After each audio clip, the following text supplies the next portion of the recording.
This is the Behringer audio mixer, the XR18. It's located behind the altar, and it's basically a black box with connections. There are no controls for operation. Everything is done inside of the software. So let's take a look at the X Air software now. So now we're ready to start the X Air software. But before we do that, we want to make sure that we are connected to the X Air mixer software. So on my Mac, or if you're using a PC, go to your Wi-Fi signals. And what you will see is the available signals, and sure enough, XR18 with a few other numbers and letters. So I am connected. I want to make sure I do that first. Next, I can start my software. So I've got the software installed. When the program launches, you'll get a layout of the audio mixer, and you'll be prompted to connect to the XR. You do that, and you'll be prompted for a second control. You have two options: mixer to PC or PC to mixer. Select mixer to PC. So what you're doing is loading on the computer the current settings inside of the mixer. There are many controls available on this mixer. When we're doing the live stream, there are a couple basic things that you need to be aware of. All of the faders are adjustable. They can be muted. I can bring the faders up and down. They're all labeled, so we actually know what each of the channel faders correspond to. And really, these should be set and only adjusted as needed. What is it that we're adjusting? Well, over here in this section of the software, where it says main, left, and right, that is the output control to feed the speakers, and we will not touch that. There are 6 buses. The one that we want to look for is bus 6. And as soon as I click on it, you'll notice that up here we get a little live stream symbol. And we've identified our live stream bus using a color code green. So green is good. And now if I look at all of these channel faders, it's the identical control that I was looking at when I was in the main, left, and right, but we have independent control over the channels that are going to bus 6, which feeds the audio in the control room. And so the computer, which is playing music right now, I can bring up this audio, and I'm going to turn the speaker on in the room, and you should be able to hear. All right. So what I've done is I've brought up the computer, and it's only coming into the church, or into the control room, not going to the church. So our job in this control room really is to focus on the individual microphones for either Father Brian or Father Eve. So we find out at the beginning of Mass who's saying the Mass. So for example, if it's going to be Father Eve, what I can do is just mute the mic for Father Brian. I will leave the ambo mic on. I will leave the cantor mic. These volume controls determine the level of the audio coming into our control room. So the person speaking, if we need to adjust the volume a little bit to bring the level up, we will bring it up at this point. No longer will we need to make any adjustments on the small audio mixer in the control room. That can remain the same. What we're focusing on is adjusting the levels of the individual channels coming to our control room.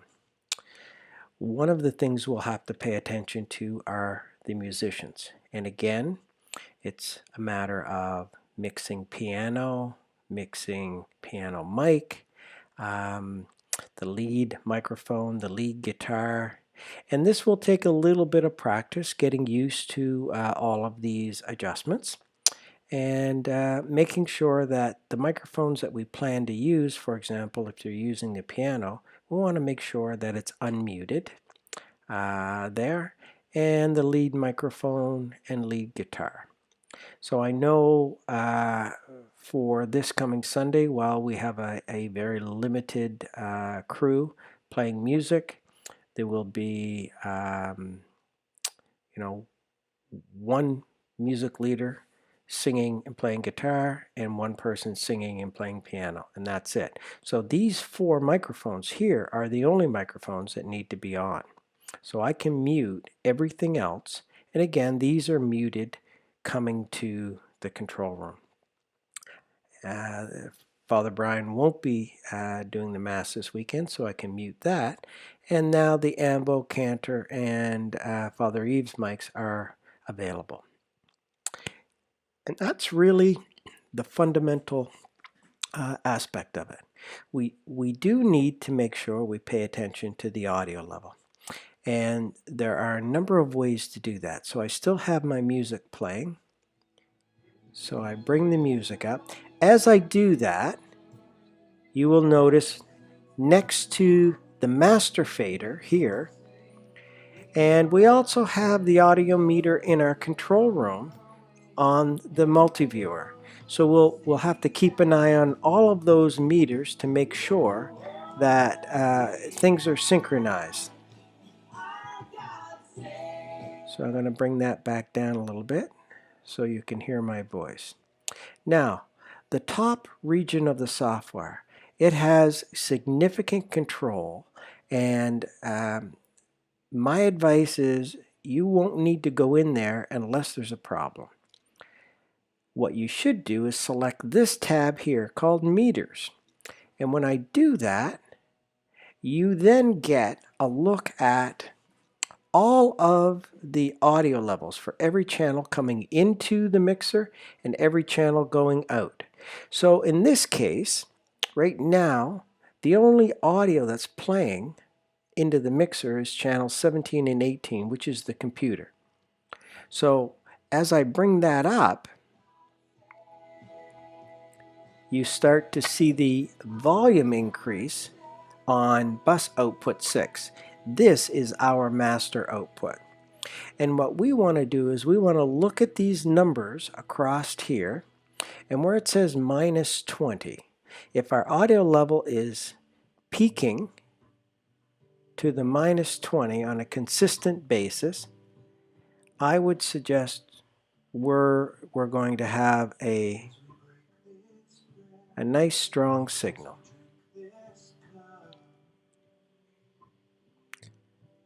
So that's the focus. And what I've done here is I've set the fader on 0, and the master should be at 0 for most applications. I've adjusted the small audio mixer in our control room so that the level right now is peaking to the reference line that we have in the control room. So this is really what it's all about. This is what we want to focus on as we're setting up audio levels. Any other microphones that are being used throughout the Mass, if they need adjustment, we bring them up and down a little bit. And it's certainly okay to go above the 0 mark or bring it down below the 0 if we need be. Our focus is going to be this region here. This is the area that we want to make sure that we have a consistent, strong level outputting to the control room. So let's recap now. The first thing you should remember is for all operations, you must be on bus 6, selected on the output, and it should say live stream. Next, the recommended tab across the top for general operations would be the meters. This gives you a complete look of all the audio levels for every channel and the output. So let's take one final look at the audio mixer in operation. This would be the typical look. You see that the bus 6 output is responding appropriately. I also can monitor the main outputs, although we're not worried about that too much. Over in the upper left, you'll see all of the analog inputs. So this is very normal. You'll see the audio meters bumping up and down for many channels, and they correspond with the individual channels, the meters in by the channel faders themselves. And that's really a look at what's happening. The largest audio input meter would be the main one that's in use. The other microphones are simply picking up audio from the speakers. And that's it. Let me know if you have any questions about this training video.